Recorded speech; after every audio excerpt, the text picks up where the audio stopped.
You know what I was asking myself as I looked at this just a minute ago? This beautiful work by Marcelo Pinel is, I don't think you can paint this.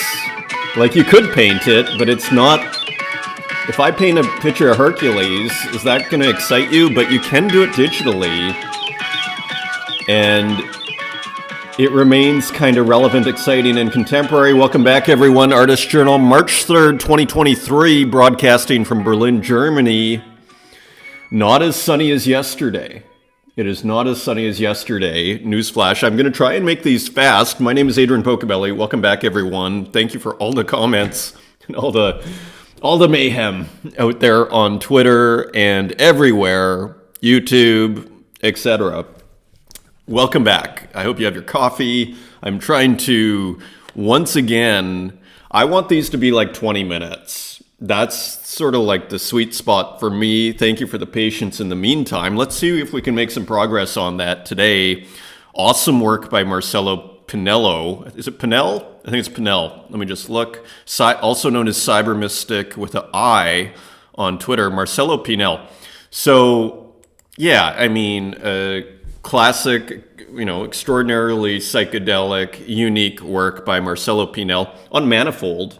It's actually like not a bad price, 0.08 ETH, so maybe $120. Edition of 25, only 6 minted. And yeah, that is the deal here. So what do we see here? Very quickly, Hercules again. And so I come back, it's like, from a contemporary art point of view, can you paint Hercules today? Like, can Richard Prince do his version of Hercules? And for lack of a better term, like the word I would start to use in my mind is, it might be kind of trite. It might be a little bit trite, like a little like kind of off feeling.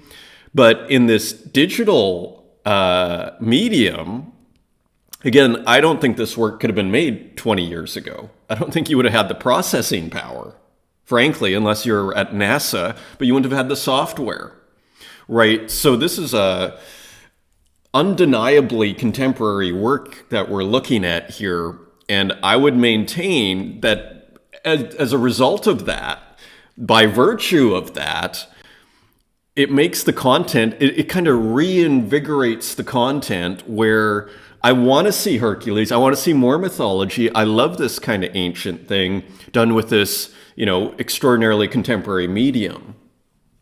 Isn't that weird? Feel free to disagree. Leave a comment if you.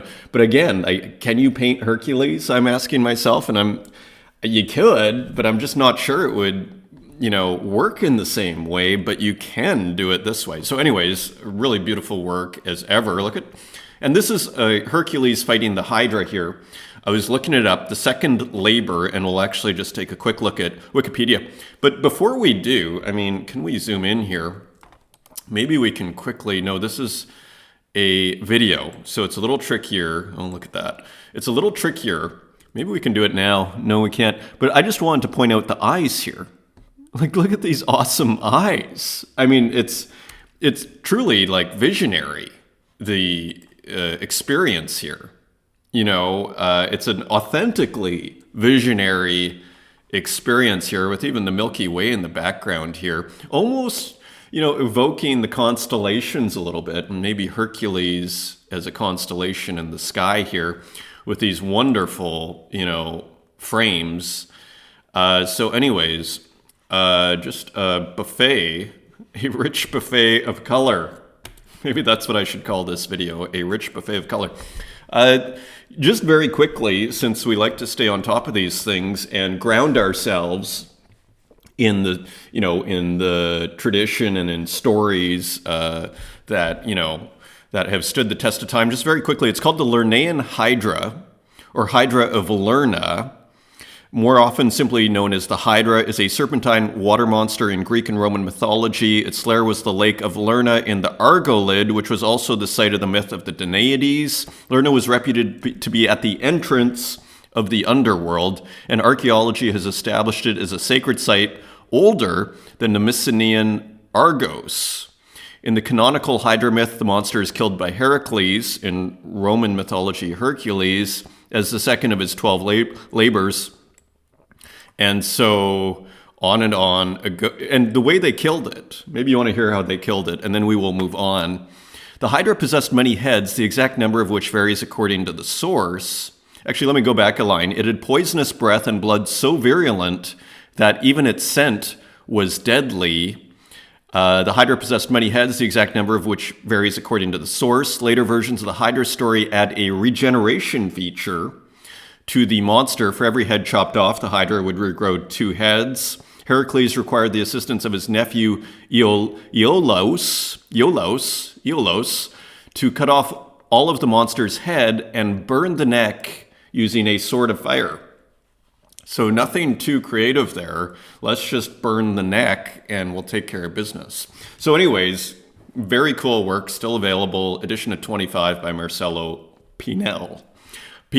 So just very quickly, some comments yesterday, and I thought this was actually quite nice. Runetoon mentioned that he had forgot to mention or never mentioned some of his heroes of the imagination throughout his life has been his friends and professors and artists that I know in real life. And what I love about the digital art community I am a part of today is that once again I am surrounding myself with real people who make art and have interesting ideas that are more inspiring to me now than any of the greats with widespread recognition that we celebrate. So, again, it gets like, look at Marcelo Pinel, and then it's like, okay, that's a pretty cool work. Again, something released in the last 24 hours here. We're spoiled for talent here. And then, tell me the next time you're at the gallery in IRL and you're like blown away. And that's not to say it can't happen. It does happen. But all to say, it's very fun to reevaluate things, and these received stories from authority as to what is important and what is not should always be questioned. And I think as artists, we kind of do that by nature. And thank you, Ariel and Antonio, for the positive feedback on the show, as well as Skamra and Runetoon on copyright. Is surprised. Yeah, Germany is very strict. And I wanted to get to this part by Matthias Espinosa on this conversation of the new curation and Object One platform. So Matthias Espinosa, I thought, had a really good observation here. Let's call it that. It does feel weird as a business strategy. The name is probably the issue. And I think Matthias is onto something. The name, because if they called it something completely different, this one-of-one platform, maybe it wouldn't... I think that might be at the core of the issue. Then it wouldn't necessarily feel like a competition of sorts, or this. So it's like OpenSea launched a one-of-one curated collection and featured it prominently. I think the angle is to be super aware of Tezos, which I agree with. I suspect you're right, Matthias. And yeah, by definition, curation is exclusionary. Whether it's good curation or not, that's the question. And that's right. And I don't want to be anti-curation or, I think curation is, it has its place, right? I mean, we have to admit that curation has its place. And so I think the issue is, from yesterday, and again, I think we should all just have very open minds and really just patience. And I would say the stakes are small, but actually they're not that small. When you see people making $16,000, people can start to buy real estate. So it's, in a sense, the stakes aren't as small as we think, but we might think. But yeah, I think the issue is this open platform ethos, and then you have the one-of-one platform that is not open, right? So anyways, I don't want to make a mountain out of a molehill, as they say. We'll come back to that, and we're actually going to look at some of the works from Object One today. They're doing quite well. I mean, so, and again, we can't, I don't want people to tell me how to run my business, right, at the same time in this whole conversation. So I might feel a certain way, or I might think maybe this is weird, but I don't want to tell people are free to do whatever they want with their business. And that's why I always kind of preach, multi-chain, multi-platform, multimedia, diversification for me is kind of a solution to all of this, because then you can't rely on, you have to assume that everything's going to kind of break down at a certain point and hope that it doesn't, right? Quick comment from Uxine. We were talking about the ad, for lack of a better term, that was for the Tez vending machine. I was like, oh, I wonder if Uxine made the music. Not my music, but you're really good on reading my mind, actually working on some distorted loops on a drum machine. I'm so not surprised, without knowing what to do with them. So there you go. I wonder what the drum machine is. The conversation continues. And look at this. So he's actually, they've done quite well, it looks like, with the Tez vending machine. And look at this secondary sale here. 3,700 Tezos for this one of one here. That really cool one with the ante on top. So this sold for 3,700 Tezos. So, and for those that don't know, maybe that's like $4,500, $4,500 for this one of one work. So congratulations to Uxine. Very cool. And thank you for the comment as always. Back to the Object One kind of debate and just conversation. And, again, my role here in my world is to really just illuminate, put light on, and just it's worth discussing, right? So let's look at what Daniel Cantor had to say. Does this new Object One platform diminish the work of one by promoting that of another? And the reason I highlighted this is because I think Daniel Cantor has nailed the question. It's their debut, and am staying open-minded and haven't formulated an opinion either way yet. Time will tell after a few months pass and multiple different curators have done their thing. And I think that is exactly the right attitude. Now, I think the reason why it becomes an emotional issue, we're going to look at August Ground here in a second. And actually, before we go into this, this is the question. Does Object One diminish the work of one? Does it diminish the object itself? Which is, I think, a totally open question. And I think you don't want to run away with that either. Again, I think we all have to be just kind of good-humored about it and not, frankly, worry about our art at the end of the day. But I think that is the question as far as we look at this issue. And, and then we'll come back to the emotional side of things in a second, but August Ground, who we were looking at yesterday, who basically has been asking a lot of questions about, and, skepticism on this whole one-of-one curated platform. And the reason I think, this is an emotional issue for August, which I'd argue, maybe he'd disagree with my characterization of that, but which I think a lot of us might feel. I think he's kind of speaking something that a lot of people feel, but might not feel the need to voice. That's kind of where I was I kind of agree with a lot of what he's saying, but I'm not it's not really a hill I'm ready to die on. Let's put it this way, but he maybe is. I think he might be. And I think it just speaks to his passion about the whole thing, because, and this is the thing, this is what I'm kind of long-windedly trying to get at here. For so long, what feels like maybe 50 years, maybe longer, the art scene, the contemporary art scene has been this gate-kept world. And it's kind of been that way, arguably, for the most part, until Object. And what we saw is once it was just made this open platform, basically free market, where it's basically collectors can just buy what they like, and then it creates this own marketplace.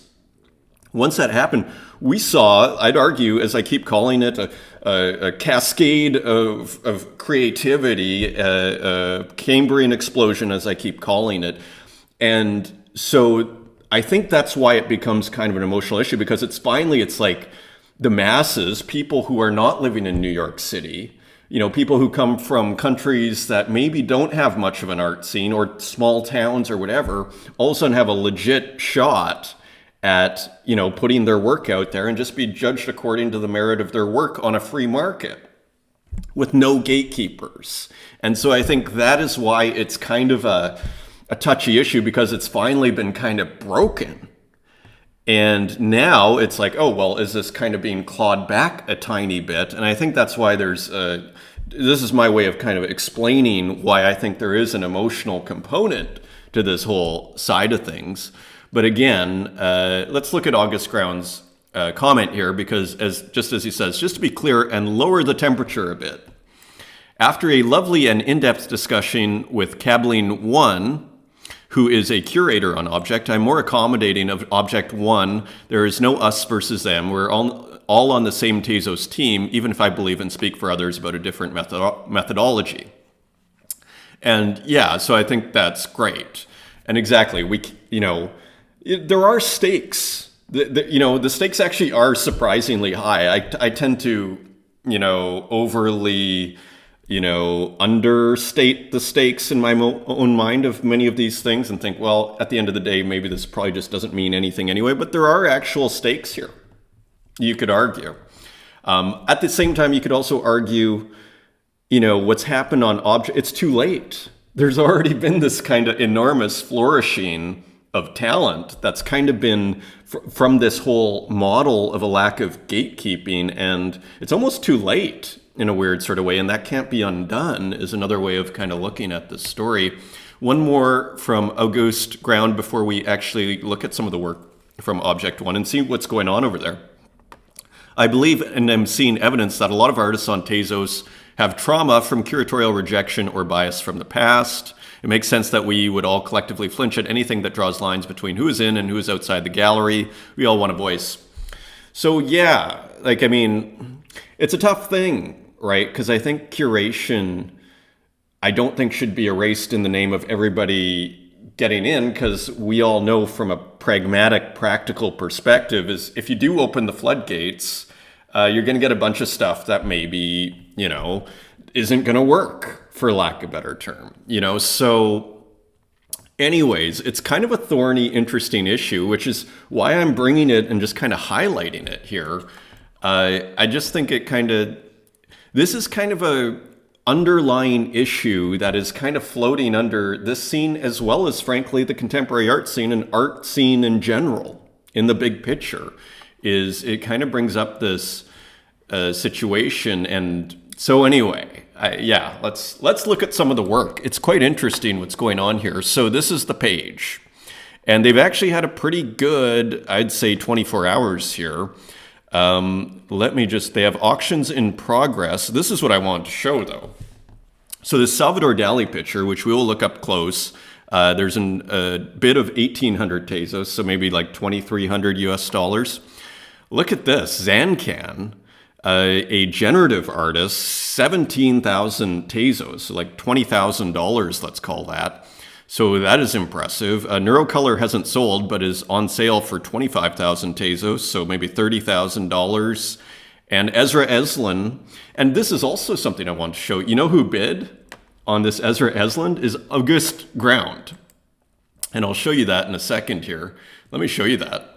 So look at this. If you look here, August Ground is the bidder.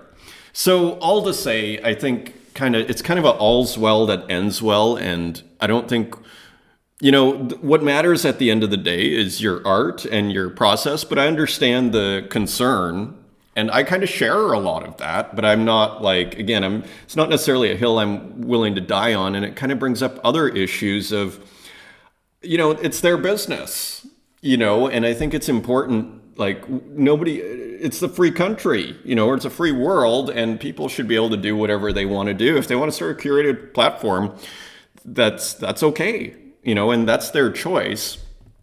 But as we're going to see with a foundation and whatnot, that's a risk. And that's kind of where I was coming from, was just more kind of analytically looking at this from a business perspective and saying, do they run a risk to a certain degree with what we're going to see with what's going on at Foundation by kind of doing a kind of super rare model, which is arguably in the process of being disrupted by this Foundation curatorial model. So are they kind of chasing after fighting the last battle, to use military metaphors? Now, let's get to the work here. Enough of my opinions on things here. Moving towards To Catch a Sunset in New York. So again, this went for basically 20,000 US dollars, maybe even a little more. So pretty impressive from Zancan Generative Art, who we showed months ago on this program. A pretty prominent artist. Here is the work by Ezra Eslin. And as you can see, basically a murder and kind of classic Ezra Eslin and having a glass of wine and a smoke after maybe murdering her boyfriend or something. And a little donut there. So anyways, cool work. So again, August Ground, a good sport.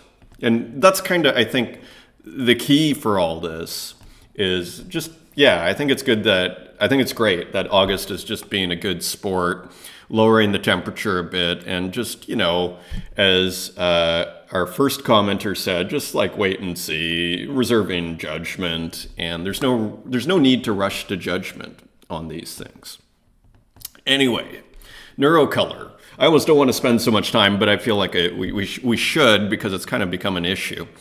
Neurocolor with another really cool work here. These are some of my favorites. Here's one by Lorna Mills, Ava Atque Valet, I think is how you pronounce that, Vale. So just a beautiful sunset. I've never seen a Lorna Mills like this. So she brought her definitely her A game to this one. This is a beautiful work, a sunrise a la Lorna Mills, beautiful. So this is being bid on. So, and their business model is working so far. So, if they're kind of achieving whatever their goals are, what does it matter what anybody else thinks? It's their business at the end of the day.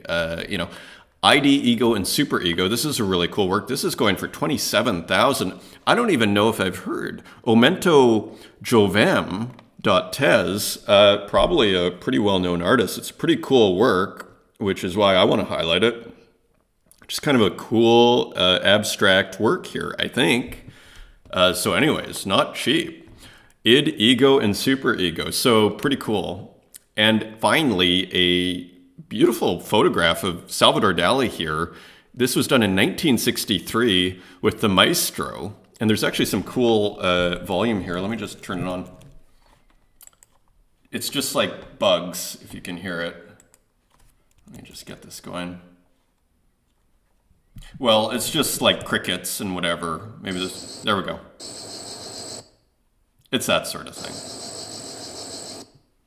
Anyways, we get the picture. So there is Salvador Dali, and that is going for 1,800 Tezos with 3 hours left to go in the auction. So anyways, they're doing well, and I think that's all good. Now, however, check this out. Pablo Puncasso, very excited to add Utopia Las Vegas by Isiev Art. So we've seen Isiev art before with these really cool kind of retro-looking futuristic scenes, illustrations. And so Pablo Puncasso, who threw down the gauntlet earlier this week, basically saying out to disrupt super rare with these curatorial tools that are available on Foundation to anybody, puts together Puncasso World. And this is what I wanted to show you. Almost when a work sells on a Foundation World, it disappears from the world, okay? So I remember there being a whole lot more works here. And look, these are about to disappear, going for 1.5 ETH, maybe 2,500 bucks, 25, maybe this is 3,000 here at 1.8 ETH. If they're not even going to be bid more for, sales of 52 ETH, adding to the collection.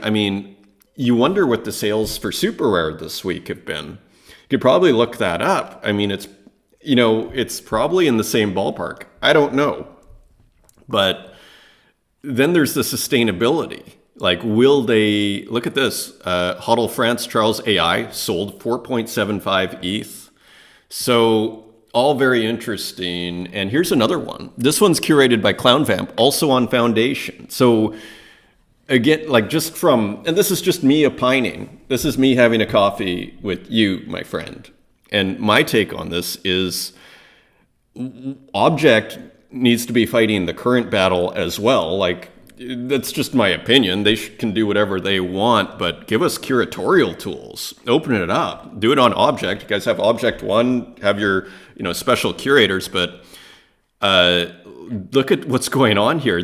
All these black ones have bids. This is curated by Clown Vamp for Super Chief Gallery, deep fake, and things are selling here. It's working. It's working. And the curator, as far as I understand, gets a minimum of 10%. I think they determine that ahead of time. Here's that work we started with yesterday at 0.44 ETH, maybe $700. So anyways, look at all these bids, right? Like, to me, this is incredibly exciting. Okay, just, again, it's this idea of opening. It's this openness that is the kind of the real selling point here. Let the masses, have their way. Let them have their say, and let's see what happens. I mean, it's pretty exciting. This was just kind of a funny thing that happened that got my attention to this artist, Troy Guénard. 4 ETH bid was made by mistake. Unfortunately, it's impossible to finish the auction ahead of time, so I'll wait till the end, return the ETH to the bidder, and get my work back and make a new auction on Monday, unless, of course, someone else decides to outbid the 4 ETH. So just kind of a cool work. I believe it's AI and painting.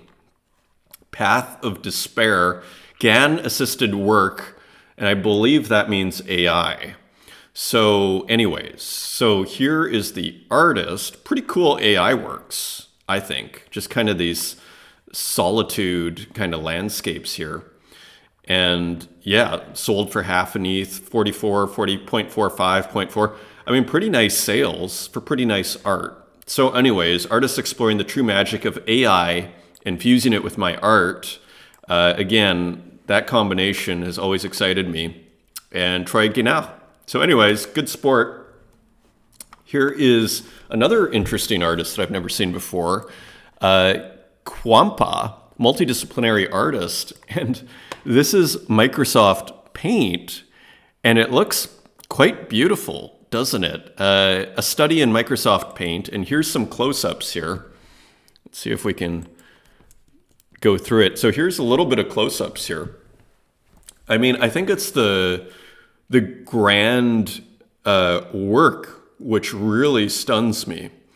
But here is the close-up, and then again, more kind of just showing that, this is not some naive scene here. It was inspired by Picasso's sketches for this one, and this beautiful sketch by Picasso, who just makes it look so easy. Makes it look so easy. And so anyways, that inspired this work here, this very cool work. I'm not sure if it's for sale. Instagram is the link here, so who knows. Flora Marquez with some inspiration for today's drawing. So here is what looks like a monk from Eastern, it looks like an Eastern sculpture. Hard to say. I don't know the source. Inspiration for today's drawing. And also Haruki Murakami on a Kindle.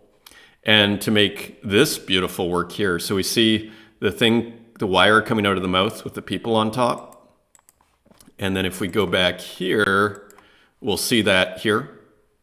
So anyway, just really cool work. I will protect the secrets that need to be protected. Continuing with the nice colors here, these new colors. And Captain Kimmy picks up another one for 17, and now you have to buy it for 2,000. Really, really nice piece.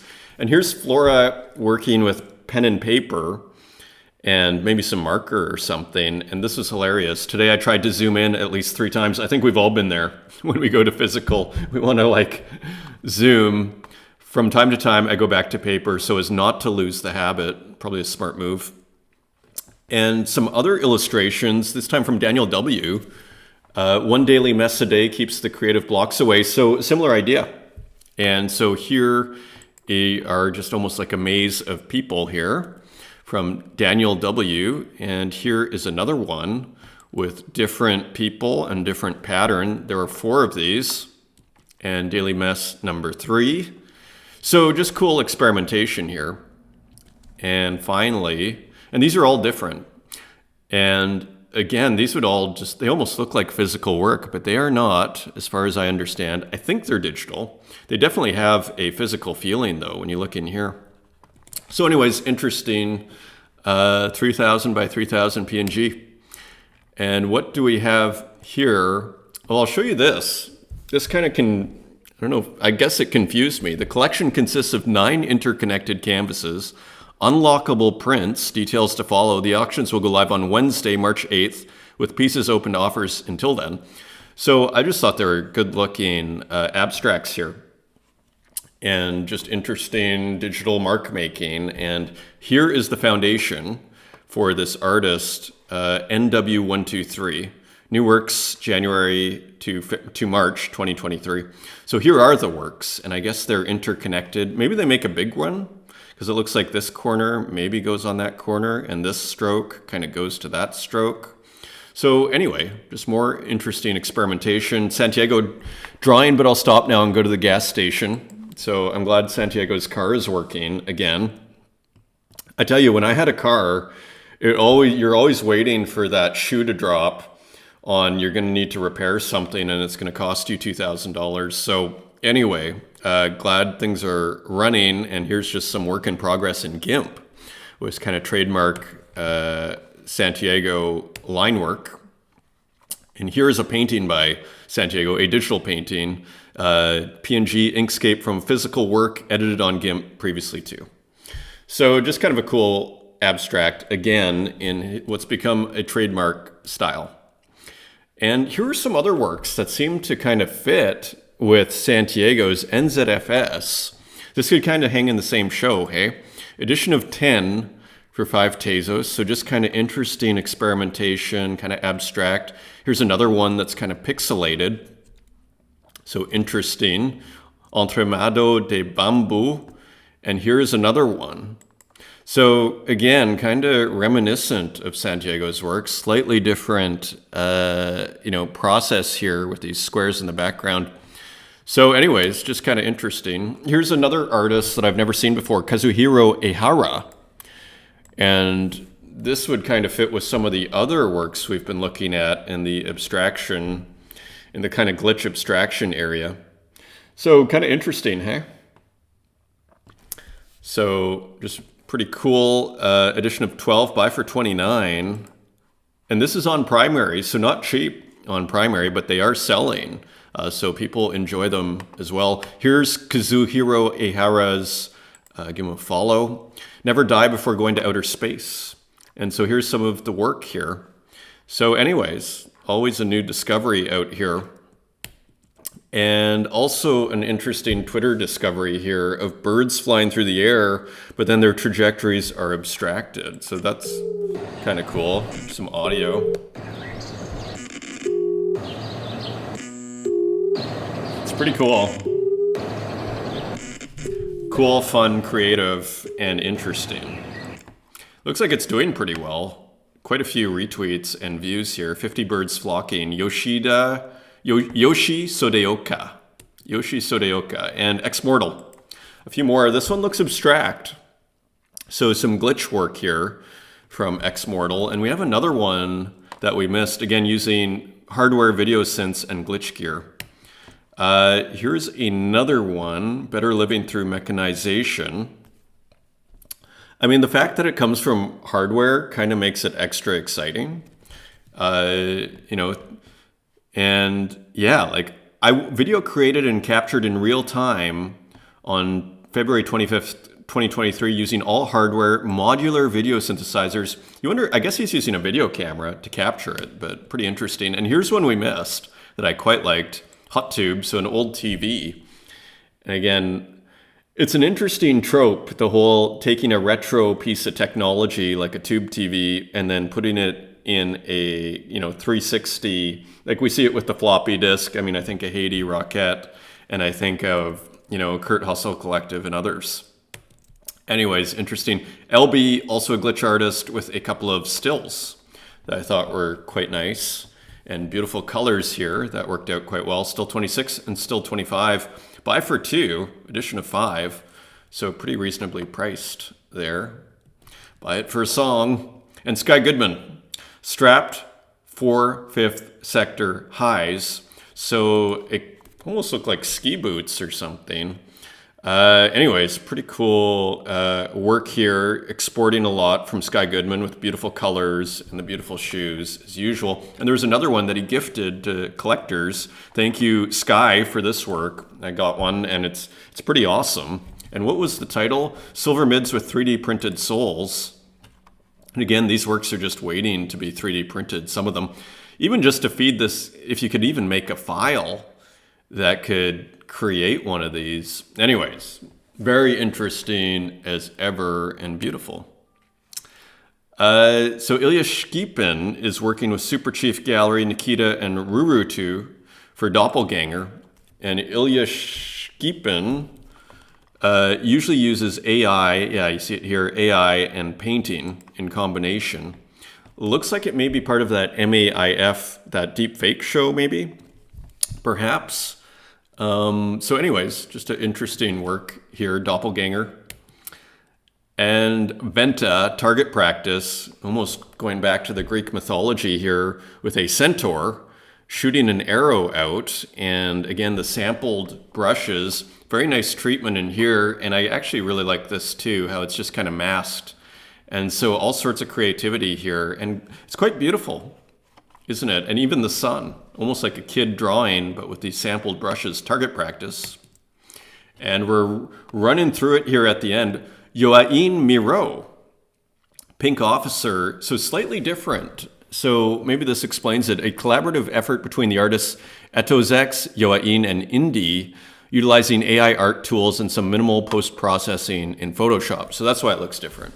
It is a collaboration between these three artists. So anyways, you can see Joaquin's stamp on this. I'm not familiar with the other artists. I don't think. We can look super quickly. Super duper quickly. Icelandic artist. Yeah, so here is Indy Sulta. And here is Etozek. So some other artists who use AI. Interesting, very interesting. Tokyo Rush Hour. And finally, Kaylee Van Vossen, Becoming a Muse. Just saw this on Twitter, a one of one, and just thought it was an interesting, nice work and composition here. Went for 150 to Clown Vamp, who is The Rampage Continues. Artificial Memory 12, we've been looking at these images of the week, which I believe is using previous collages and then processed basically through AI to make these kind of gorgeous compositions here. So very cool. Let's just see what these go for. 5 Tezos each, so pretty reasonable, isn't it?